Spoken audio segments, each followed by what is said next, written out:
Hello everybody and welcome back to the first content-based episode of Computer Central 101 since Season 2 ended. So this is Season 3, Episode 2, tech news today, and we're talking about Alphabet, the OnePlus 2, Samsung's new Galaxies, Microsoft's Windows 10, and how universal apps are a bit flawed, and the new Moto G.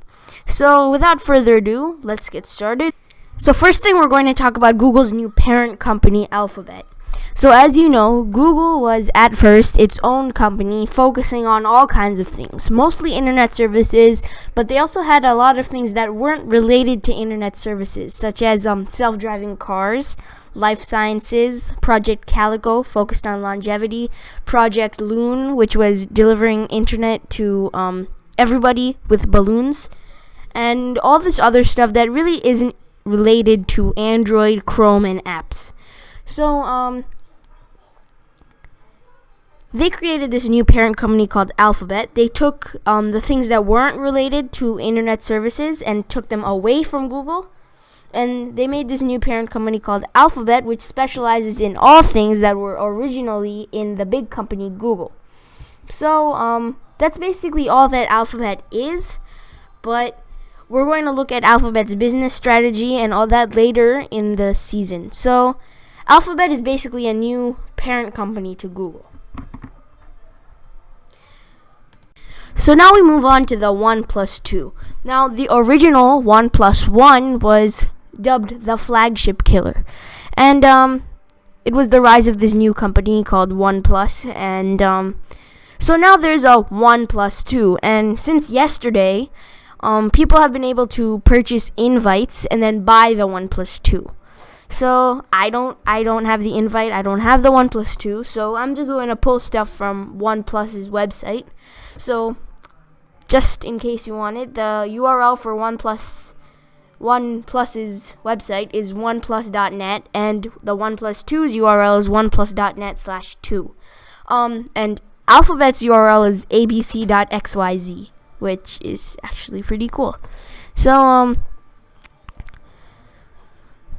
new things in the OnePlus 2, a USB Type-C port, optical image stabilization, a dual SIM card so you can put two SIMs and you don't have to lug two phones around, an alert slider so you can flip between three modes of notifications without even taking the phone out of your pocket, a fingerprint sensor, customizable navigation keys, so now you can choose if you want the keys, if you want software keys or hardware keys. And one last thing, there's laser autofocus, which autofocuses in 0.2 seconds, which is very fast. And if you scroll down a bit, specs that impress, there's an octa-core CPU and a bigger battery, so that's pretty cool. But if you look at the phone's status bar, you can see that it's actually connected to two cellular networks in the status bar.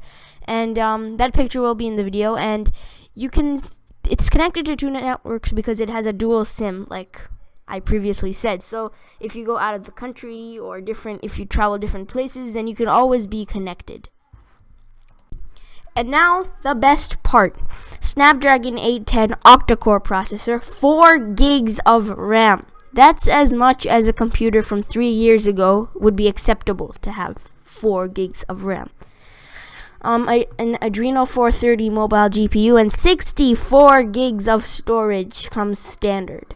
So this is a huge upgrade. I'm not sure who would really need 4 gigs of RAM, but smartphone makers are really switching to 4 gigs of RAM, as Samsung did with their Samsung Galaxy S6 Edge Plus, and I think 4 gigs of RAM in the Note 5 as well.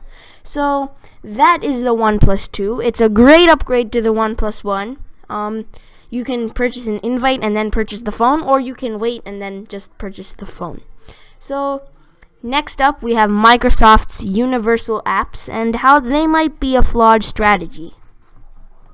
So here's the problem with Windows Store and Windows Universal apps. As you know, in Windows 10, the store was a complete mess. It was filled with half-baked failures and apps that didn't really do anything, and apps that had a horrible interface, and apps that, they were completely sandboxed in, so they weren't very productive, and So Microsoft tried to clean their act up with the Windows Store, but they just ended up removing some useful apps. And so now the Windows Store is still a mess. And if Microsoft wants to start moving towards a Windows Store that ties into the whole of Windows, they have to either clean up the Windows Store or start the Windows Store all over again from scratch. And if they can't do that, then the Windows Store is going to be a huge flop, and Windows could go with it. Now, I'm not saying that Windows 10 or Windows in general is going to flop, but this is just a small problem. Not very small, a huge problem with the Windows Store and Windows Universal apps. So now there's the Samsung Galaxy S6 Edge Plus. Now, the S6 Edge Plus was announced 5 days ago, August 13th.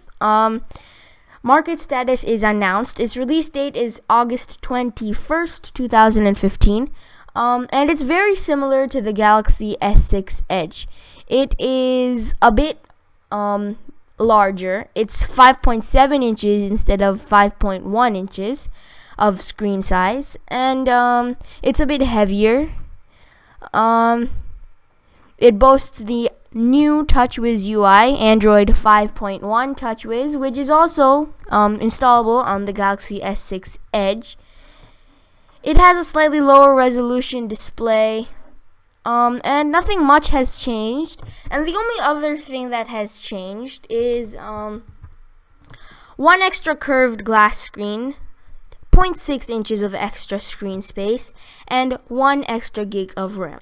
So now that we've seen the pinnacle of obsolescence with the Galaxy S6 Edge Plus, let's move to the Galaxy Note 5. And there should be a lot new to make up for Samsung's horrible S6 Edge Plus release, right? Not really.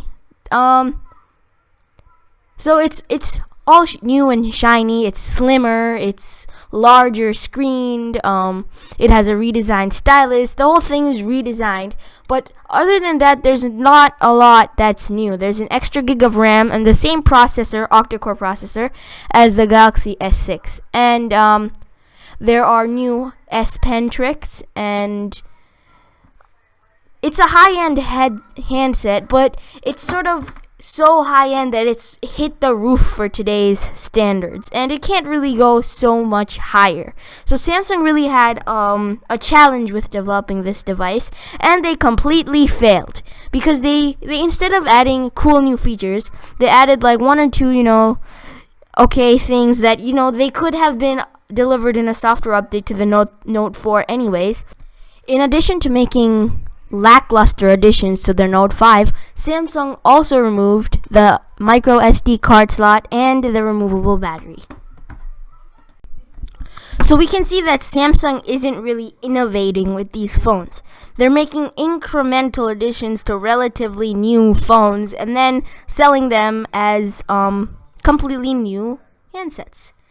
And that is a genius strategy when it's played properly, and that card is played properly by Apple, who amp up the marketing so much that you kind of get confused and you can't really tell that, oh hey, this phone is a lot like the last generation phone, which was a lot like the generation before that, and so on and so forth. They're just making incremental upgrades. But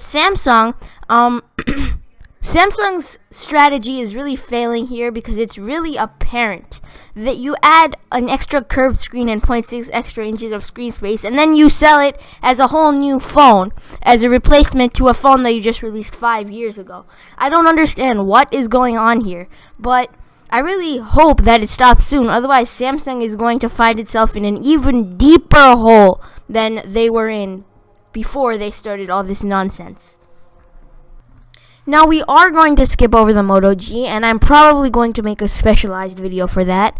But now I want to talk about something called Snow Vista 2, which is a utility that my friend recently completed in Java and asked me to advertise it on his channel. So if you remember Snowbooks 1419 from Tech Talks, season finale Tech Talks from season 2, that's him. Go check out his channel. There's videos of Snow Vista 2. It's a pretty good utility with calendar, calculator, notes, and all the stuff you basically need to all the stuff you need in one program. And that's the mission statement of Snow Vista. It helps people be more productive, and watch out for updates to that program, because on his YouTube channel, Snowbooks1419, all one word, there are videos to Snow Vista and then download links. So we're working on a huge update to Snow Vista, and watch out for that update as well.